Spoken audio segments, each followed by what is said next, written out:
Har bitta ishimiz zakaz asosida bo'ladi. Hozir kalta oyoqliklarimizga tayyorlagan oyoq kiyimlarimiz chiqqan. Biri kalta, biri uzun oyoq kiyimlarimiz uchun mana zakaz asosida tikilgan. Mana doktor yozuvi bo'yicha qilamiz. E'tibor berasizlar.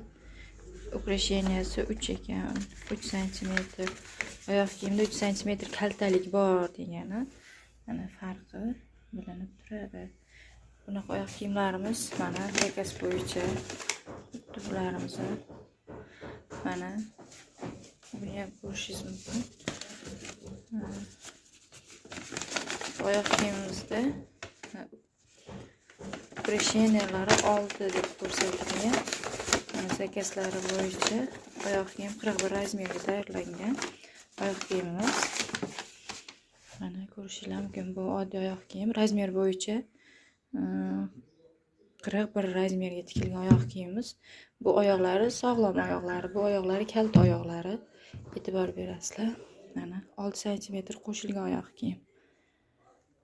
Bizda kattalar uchun ham oyoq kiyim tikiladi, faqat zakaz asosida. Shu ortopedik muammolari bor insonlarimizga chiqaziladi. Mana bunimizdan xuddi o'shanday.